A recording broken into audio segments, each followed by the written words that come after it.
Boko Haram, which has been ranked the fourth most violent terrorist group on the Global Terrorism Index, sprang into existence 10 years ago after Mohammed Yusuf, a local Muslim cleric, was murdered in police custody in Borno State, the northeast of Nigeria.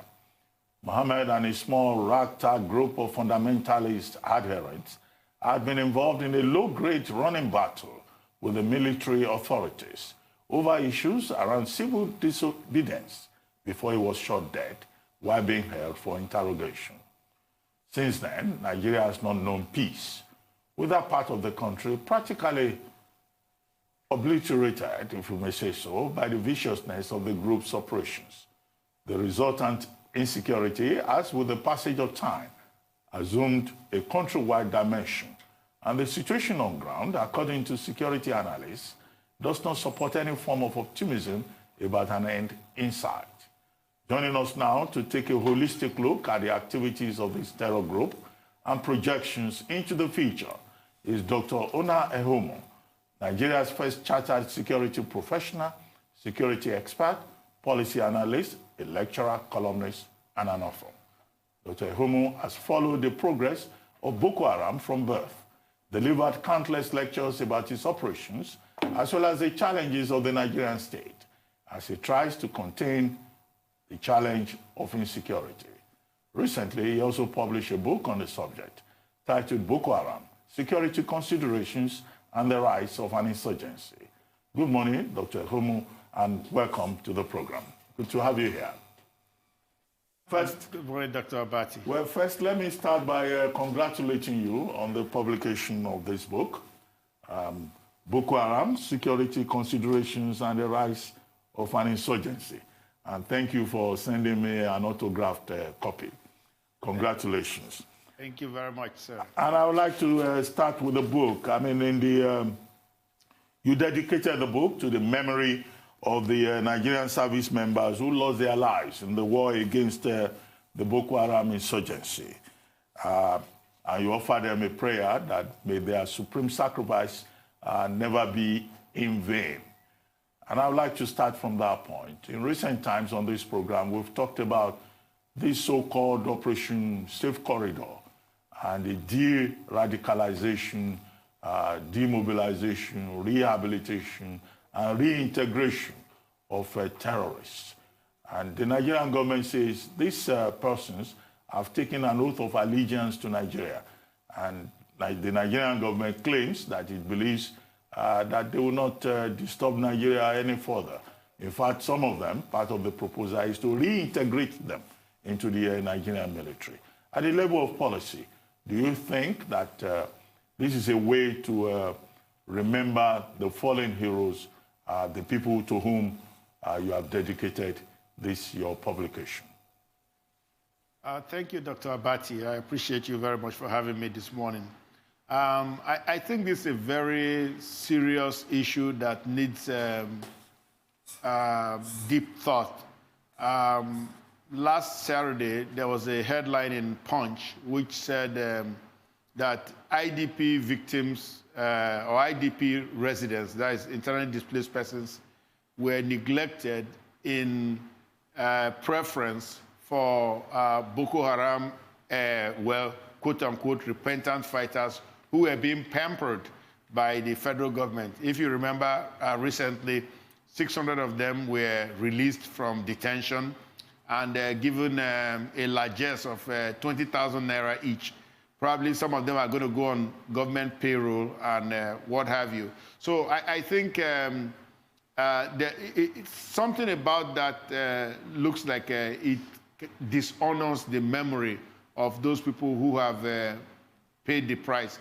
Now, a lot of people in service have said to me, well, we can't keep them forever, and then some of them were fringe elements of this insurgency. I say yes. I say, however, we shouldn't be in a hurry to let them go because I have tons of evidence that many of those people have said, and some of them have already done that, they have gone back into the battlefield. So what I say here is, it appears we have a revolving door where they come out and then you recircle them back into the battlefield. Yes, certainly some of them are going to stay true to whatever oath you say they took to the federal government. But I think that's really just words. They don't mean anything, because you should understand the nature of jihad. That's why I wrote this book. You have to understand the nature of ideology, the strength of ideology, the power of ideology. Ideology goes deeper than even your family, than your ethnic group, whatever. Ideology is deep-rooted. The taproots of ideology go deeper than all these ephemeral things that we consider. For example, that's why the conflict hadn't been won conclusively, because there was a perception in this current government and in the previous government that you could, in fact, negotiate with these guys, or you could offer them something pecuniary.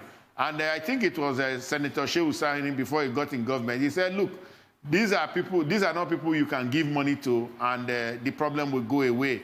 You know, so we have to understand this. These are not people who are looking for a good life. The genie has been let out of the bag, and it's going to be very difficult to push the genie back inside that bottle again, as it were. So I think the Operation Safe Corridor, and I have railed against it for several years now, I think it's a mistake. I think the government needs to have a rethink about it. And I think it's not discouraging fighters from joining the ranks. In fact, it appears to be a recruiting ground for them. I mean, because if you say to people, we are going to capture you, and then we're going to let you go into some program, give you some nice looking uniform, and then eventually maybe even, I don't know, pamper you, let's put it that way, for lack of a better word, pamper you quite extensively. They will say, well, perhaps it's worth it, instead of staying here and suffering, it's worth it joining in the insurgency. So I think in a subtle way, we are probably encouraging people to become deviant, become terrorists, you know, without meaning to do so. We mean well, actually, but the result is not turning out the way it's intended. I believe it was in July 2009 that the insurgents declared war on Nigeria. So it's about a decade and a year, over a decade now. But the governor of Borno State, the epicenter of this insurgency, has just recently attributed the long, unending battle to sabotage. From your assessment, is there a possibility of sabotage here? And why, beyond, this strategy that you have said is not working, why do you think that this battle remains, continuous? Why is the battle, unending? Well, that's really another reason that I wrote the book. I think we have had, this is Nigeria's longest war. This is 11 years on. We just had the anniversary last week here on the 30th of July. Well, the attack on Dutsintashi took place on the 26th of July. Dutsintashi is in Bauchi State. They attacked the police station there, and the police, they were expecting them, they had good intelligence, so they routed them. And then they now attacked Yobe State, and they attacked Maiduguri, where they had the mother of all wars, as it were. And General Salim Maina was ordered by President Yaradua, Sheikh Musa Yaradua, Umar Musa Yaradua, to crush them on his way out to Brazil. And so they went in there, and Salim Maina crushed them, he did. He shelled railway quarters where they had their headquarters, and they eventually captured Mr. Yusuf, who, like Dr. Abati rightly stated, was extrajudicially murdered on that same day. And 800 fighters were killed also that day. And so I believe there are problems there. But the whole thing about this is, from that point on to where we are now, we have continued to read the tea leaves wrongly. We haven't really understood the nature of the insurgency. We haven't understood that it takes on a life of its own, Now, what about the people fighting the insurgency? There are people who are benefiting from this insurgency, whether you or I like it or not. There are arms merchants who are making out in a big way. There are even people within government. I mean, we've seen a lot of rot in our government. There are people within government who are benefiting from it. Now, when sometimes I reach out to people in the establishment, I am told that, oh, well, don't let this thing end, though. I mean, this thing shouldn't end. Keep your grammar to a low level. Don't let this thing end, because apparently some people might be benefiting from it. So I think when Governor Zulum comes out and says that I'm still analyzing that his attack on last Wednesday. I'm doing a very in-depth analysis of it, reaching out to people who were in that convoy to find out really what happened before I can make an informed comment on it. But when he says that, it's something that's been well stated, that's been well, in fact, perhaps documented also. We know that a lot of people had benefited quite considerably from this insurgency, and they really don't want to see it end anytime soon. And I think that is where the integrity of President Buhari is important in this matter, because we know he's an ascetic, integrity-oriented guy, and let him say to his people, this thing must end, and it can end, because we can't have unending conflict, as it were, because it's beginning to take on a life of its own, and it's mutating, just like COVID, it's mutating, and very soon, it might result into things that we are not even seeing right now, and those are some of the things I spoke about in my work. All right, thank you so much, sir. Congrats on your work once again. I just wanted to talk more about the mentality of ideology. I mean, if you read through many other writers like Ali Soufan and Gegis Fawad that wrote an extensive book on ISIS, you keep seeing the cardinal point of these key players starting very small, almost incognito people, but they form an ideology and the ideology blossoms, and it's even there long after they are gone. So most importantly, I want to know, how can we tackle this ideology? Because it's a state of mind. Indeed. Thank you, Mr. Rufai. A very nice question. I think we have to understand the drivers, the pushers, the enablers. There are many things in an ideological, in extremism, in ideology, the things that drive it, what is driving it? First of all, what's the central message? What is even the starting message, if you may? And then what is driving it? And then what is feeding, what's keeping it alive? And then once you understand that whole set, you can now go and start deconstructing it. So it takes, let's say, you have to take it, visualize it, you have to disassemble it, and then now go into the inners. I did that in chapter 2 or 3 of that book, and I looked at what was the central argument, or what is the central argument of these jihadists. What are they really going after? What is their grouse? And they talked about corruption in society. They talked about mixing boys and girls in the same shade. They talked about taxation. They talked about, bad behavior, the kinds of immoral behavior. I think that's what it is.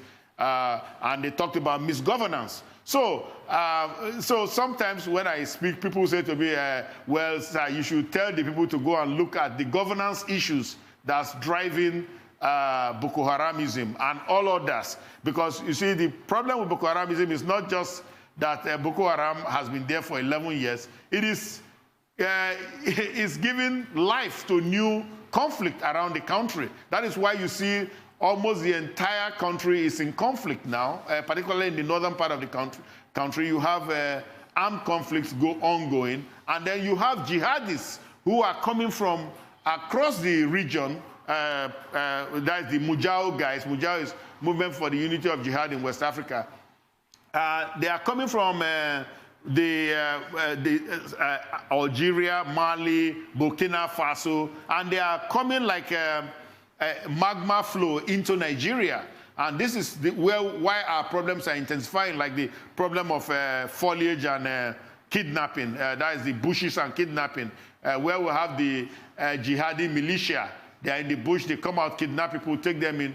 get money to buy more guns, and then of course, live their best life, as it were. So we have these issues, and they are increasing. So, Rufai, I think we need to understand jihad. You talked about Bana, you talked about Sufan. You know, to understand jihad, you must look at, first, what are the issues they are railing against, and then how can those issues be deconstructed, and then perhaps the messaging repackaged such that we can reach people. But we really need to do some of these things fast, because every day, the kind of examples we give right now, the kinds of messaging we give, the kinds of things we see happening. Look at what happened with ISIS. ISIS was just founded a few days ago, where it was founded actually in 1999, but it didn't become fashionable to 2014, when it started capturing a lot of territory. And then it became sexy. It became a fad to be an ISIS fighter. And you saw young people from all over the world going out there to become members of ISIS, fighting in Syria and Iraq. And Nigeria lost a lot of people that I know here who left here to go and fight, and they died in those conflicts. So I think we have to be very careful, because it's very seductive. But, you know, the key thing is, what do you do? First, you need to put the military force up. You need to arrest the conflict, as it were. Then you need to talk it down.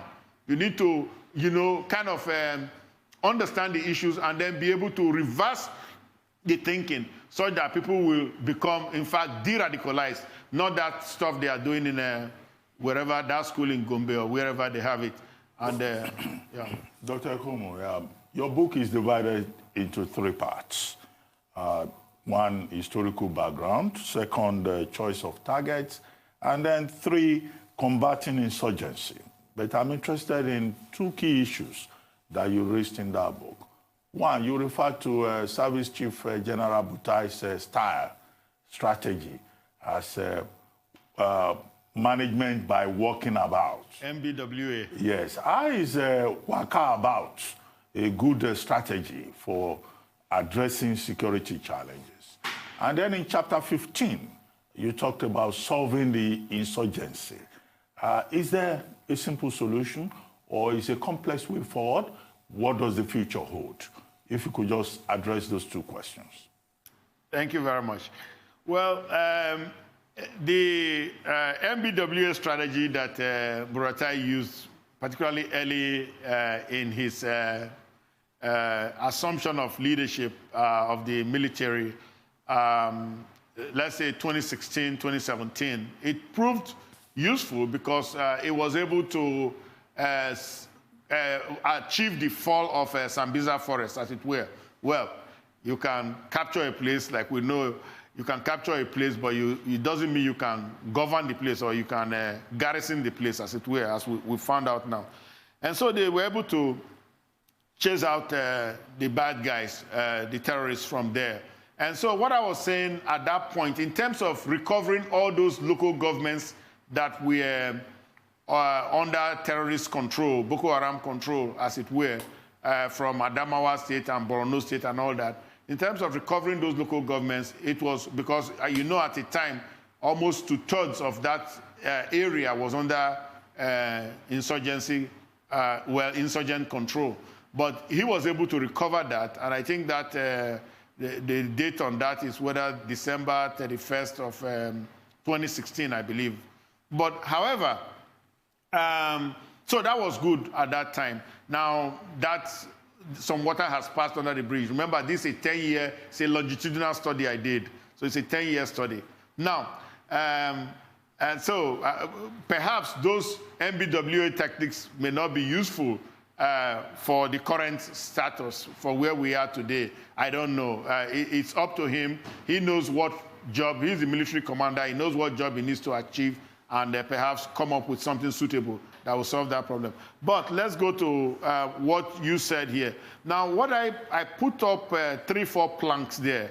I said, one, you needed the military option, and you must almost always maintain the military option, because you must, you know, you need force to tell a madman to just shut it for a while. Now, I said you needed international cooperation, because we know that part of what's stymie this conflict, that is our response for a few years there, was the Leahy Act, which came about because there was a lot of AI reports, AI is Amnesty International reports, that the Nigerian military was abusing Boko Haram captives and all that. And so the Leahy Act already really worked against us because the Obama administration applied it in denying Nigeria access to fresh gear. Fresh gear is good weaponry to fight the war. And so, but this current government has overcome that problem, and then luckily there's a change of administration also in the United States. So things are yummy and chummy now in terms of armaments. But we had to, at the time, we were desperate for weapons. We had to go everywhere, China, Romania, even South Africa, to go look for weapons. So, I mean, it was really that bad. And you remember when they were seizing our cash all over the place because people were actually carrying cash in briefcases looking for weapons to buy. So international cooperation is important, not only in terms of weaponry, but also in terms of other things. For example, there was a discussion about R2P. R2P's responsibility to protect. Now, it's a principle in international relations, and it says that a sovereign government has a duty to protect its citizens. And if you are not able to protect the citizens, then the United Nations can come in and help you do that. That is, they take over sovereign control from you. Well, we haven't seen much of that happen, but it was discussed. And for what I consider Nigeria a major power, for a major power or a medium power, let's borrow Professor Balaji Akinyemi's construct there. For a medium power like Nigeria, that's really a slap on the face. And so that's a problem. So we need to have the cooperation because you need intelligence to get Cameroon and Niger and those guys to work with you and give you information. And Nigeria is surrounded by Francophone countries. We need intelligence, and we need to have France looking kindly on us and working with us, along with other world powers. And then the kind of things we can get also from them, technical intelligence and other kinds of intelligence. And then so I also talked about my key here is what I called a creative solution. Now, what we find here, this is what brought about the Boko Haram conflict. Even if I don't share anything this morning, let me try to share this, Dr. Ruben. What brought about the Boko Haram conflict was absence of governance and an inability to assess risks. And we do it till today in this country, till today. And it is the cause of most of the conflicts you see around this country.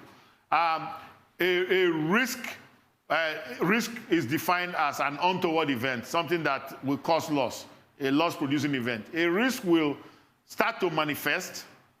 Now, what every responsible government does is do risk sensing. You have feelers out there, you have, let's say, probes, you have an antenna out there that detect risk from afar.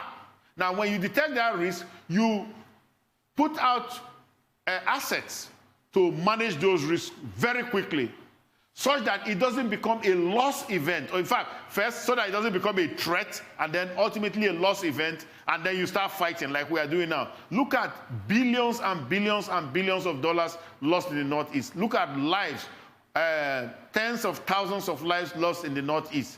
And this ought to shake anyone's conscience. So, but what happened? It was just a governor, or a local state administration that didn't appreciate what was going on there because of political differences with Mohammed Yusuf. I mean, it's really very unfortunate. And then here we are, they've let hell loose on the Northeast, and look at what we have. So if you sow the wind, you might in fact inherit the whirlwind. Well, it does make an insightful read, your book, and I can imagine all the knowledge in there. But from what you have assessed in these 10 years, do you foresee the insurgency being around for another decade? And in all of this, in your assessment, where is the morale of the troops? How would you assess that in the course of this war? Very briefly. Thank you. Well, I think we might be doing this thing for another 10 years. We are already 1 year into the second 10 years now. We've just completed 1 year. So we are now some change into the second year of the 10-year frame that you have set. We might be doing this because, again, we still don't, that's the problem I have. We call it intellitection. We still don't understand what the problem is yet. So let's first understand the problem, even before we start dealing with it. Please, I didn't say that the soldiers should lay down their guns and come back to classroom to understand. No, they should do what they're doing. But I'm saying from a leadership, and like Dr. Arabati just said, from a strategic point of view, we need to have a good, clear understanding of this threat. I think it's a threat now, of this crisis. And then such that we can now start, the speeches from the throne will be to the point. And then we can, because we need a 5-year time frame to solve the problem from when you understand it. 10 years ago, I said it will take us 5 years to solve the problem. People laughed when I said that at Institute of International Affairs. And well, look at where we are 10 years, because we still don't understand the problem. Until today, I can really say that we don't understand the problem, particularly in the governance circles. And once that understanding is there, we shall have a hope of solution. Well, thank you very much, Dr. Onai Homo, for joining us this morning. Congratulations once again on the publication of your book. It's a book that I recommend highly to our viewers. But, Doctor, if you have the time, just check page 177 of that book. I think the spelling of dignitaries is something that should be corrected in future reprints. But it's a very well-made book, very well produced. Thank you.